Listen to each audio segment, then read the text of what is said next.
Extreme Rules is 11 days away, and before we start this, I just want to say, because apparently today is tax day, so for the people that have their electricity still on and aren't being fucked by the IRS, congratulations, you're watching this video, which means you got your taxes through, and if not, then you got lucky with your electricity today. So whatever happens here.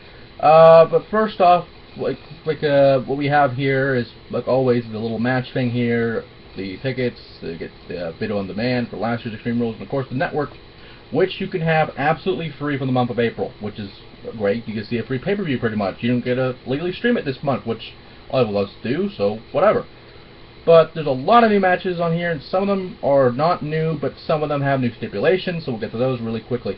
First off, we have to go to the Divas title match with the Divas champion Nikki Bella defending against the number one contender Paige. Now, a couple weeks ago, Paige has won the number one contendership for the Divas championship in a battle royal.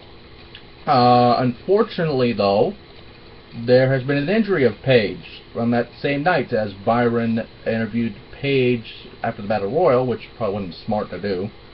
Anyway, but Naomi attacked Paige from behind, just beat the fuck out of her, threw her shirt off because she had the Uso shirt on, and then, yeah, that happened. But I just want to make a small side note on this. Technically, this means almost every black person in WWE is heel on the current roster. I'm probably not including NXT because I don't really watch it that much, so I don't know, and I want to watch it more. But think about it. Foxy, Alicia Fox is a tweener, so heel automatically in this situation. All three members of the New Day are heels now, which is probably best for them. Naomi, obviously. The Primetime Players, because technically they're shitting on all the other tag teams, so even though I like it, and a lot of other people like it, they're technically heels in this situation, so there's that. Who else is a fucking black person in WWE? Mark Henry, if you're a Roman Reigns fan, which I'm not, so he's a face in my mind, but for the rest of them, he's a heel. And Cameron, how can I forget fucking Cameron? I mean, God, she's always a fucking heel, so who the fuck cares about Cameron? But every fucking black person is a heel, which is weird because almost every fucking foreigner and almost every fucking black person is a heel, and that's another story for another time. But I just wanted to point that out just for people that have looked at that and said, what the fuck, why did they be racist or something like that. But anyway, yeah, Paige has been injured, and an update on that, following a medical consultation, Paige's doctors have advised her not to compete until further notice, which is ironic because Paige and The Miz are now in the WWE Studios' new movie, Santa's Little Helper, which is not a Simpsons reference, which it should be, but it's not. But this is also Paige's first WWE Studios production, or being a part of WWE Studios, which is great. So they basically injured her just so, injured her just so they could do the taping. So, but will this match happen? They have a couple weeks. Will the filming be good? Will it be a lot of situation with like an interrogation, which will come back? I think so, and if so, then Paige will win the belt. I mean, you're building her to come back and win the belt, basically, with this injury storyline. It's very simple. Plus, if you want to count technicalities, Paige's team won against the Bellas at WrestleMania, even though AJ Lee was the one that made Nikki tap out, and AJ is retired, which is another story for another time, but technically Paige's team won, so Paige is the number one contender. Either way, even though Naomi has a gripe for having fucking a couple wins, which is, see how confusing this fucking is? It's so stupid. But there's a lot of truth in it too. But either way, a Total Diva will win the belt, so either way it works out. Next up is, speaking of injuries, Daniel Bryan, the new Intercontinental Champion, against the former champion Bad News Barrett, and Bad News Barrett is somehow invoking his rematch clause, even though he did not win the match, he did not lose the match, he was not even on the ladder, in the ladder match at WrestleMania as far as I'm concerned, or at least I know. But yeah, apparently, fucking, he has his rematch clause for a ladder match, which you should automatically get anyway. But there's been rumors of Daniel Bryan being hurt again, or at least being, what's going on is the European tour for WWE, of course WWE is looking at Daniel Bryan to see if he can, you know, not jinx himself, or I'm not trying to jinx it, survive past Money in the Bank, because that is what happened last year with the WWE World Heavyweight Championship, which I don't like saying, but that's what it is.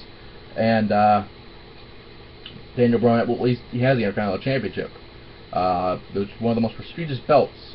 Even though it's treated like shit, it is one of the most prestigious belts in the world. It's a stepping stone to the world title, so if Daniel Bryan was to be injured and forced to vacate it, yeah, I don't know what would happen here. Would he just retire? Would he just something happen? But let's play it out like the last match and see. Let's say Daniel Bryan makes it to Extreme Rules. Bad News Barrett did not lose the belt. As much as I hate to say this, Daniel Bryan is too good for the Intercontinental Championship. So Bad News Barrett should win the belt back, but I would not be surprised if Daniel Bryan retains all the way through Money in the Bank and actually has a year as a champion, which would be interesting because I think that's what they were trying to do last year, but it didn't happen. Next match, the WWE World Heavyweight Championship. There are two new stipulations to this. The Undisputed Championship's on the line. Seth Rollins the champion against Randy Orton, and there's two stipulations.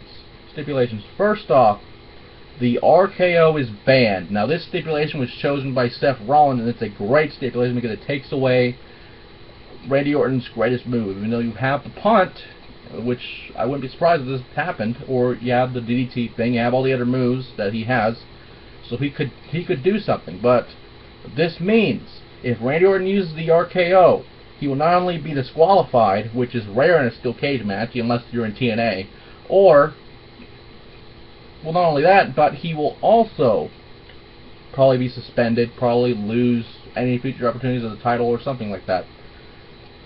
But this match will also be in a steel cage, which was chosen by Randy Orton. So basically, you take the RKO out, you take the authority out, and it's even Stevens now. But again, much like the other two champions, well, not in Nikki's case, but in Bryan's case, as well as Rollins just won the belt at WrestleMania with one of the greatest cash-ins I have ever seen. For the first time in history, the Money in the Bank briefcase was cashed in at WrestleMania, and for the first time, that cash-in also made a triple threat match, which makes Seth Rollins the only man to cash in at WrestleMania successfully, but to do so in a triple threat match. But Rollins will win the match, and I mean, you're basically making Orton win the belt. I mean, that's what people were thinking. But I doubt it will happen because he just won the belt. And finally, the United States Championship will be decided in a Russian chain match. It's John Cena versus Rusev. And every week, John Cena has been having open challenges, which he'll have tomorrow night on SmackDown, even though it's taped for Tuesday. And we saw the great fan interaction in London and in the UK. I loved it. You'll see it tomorrow if they actually show it. If not, I'll probably talk about it anyway. But, yeah, the United States Championship is in a Russian chain match. Now, people are wondering what a Russian chain match is, and I actually had to do some research on this because I know there have been chain matches, but I believe the only two Russian chain matches that I can remember, or that I have looked up and have either found the results or have watched or something like that, was back when the WWE was the Worldwide Wrestling Federation in 1976, when Bruno Sammartino faced Ivan Koloff in a Russian chain match for the WWF Championship. The other match, I think, if it's on here, I don't know if it's on here. This is the rival for Koloff and Sammartino. But the other Russian chain match that I think they are using the rules for is also Ivan Koloff and Ricky Morton in, I believe, NWA, yeah, when it was still, WCW still is under NWA, yeah. But a chain match, for those who don't know, there's several ways to win this. Pinfall submission, touching all four corners, and in the rare instance, which has rarely been used, an instant disqualification if either man escapes the chain, escapes the bindings that are holding them to the chain, or releasing the chain just releasing themselves from the chain, that wrestler will be disqualified. Now that disqualification rule will still be in place, but it depends on what this match is. If it will be pinfall or submission, or if it will be touching all four corners. Much like a bull rope match or a strap match in that case. But we'll just play it either way until we get confirmation. If this is a pinfall or submission match, then Rusev needs his win back. I do not care if it's John Cena. I do not care if he's legitimizing the title.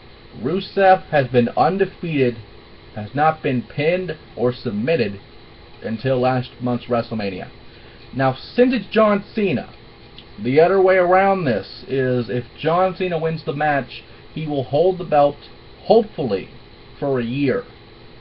And as much as I hate to say that, we need that because that way he will stay away from the main event, he will stay away from the world title, and hopefully that is the case.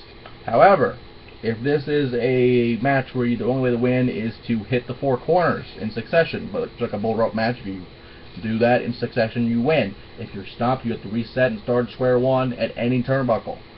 Now, if this is to happen, then John Cena will somehow overcome the odds, unfortunately, and win the match. Which would not hurt Rusev because it's not a pinfall submission situation, so yeah, it won't really affect his record. Even though it will say he has lost, much like the disqualification and the countout wins, it will not matter because he has only been pinned or submitted once in his career and in his life. Unless you're counting NXT and Dolph Ziggler, that's another story for another time. But with that, Cena will win this match, unfortunately. But it's a good thing, like I said, because that way he holds the belt and he's away from the main event and he's away from everything else. Now, hopefully we'll get an update on that match tomorrow night on SmackDown. So we'll be right back here on Friday to see if that actually happens. But I doubt it will get something that quickly, but you never know.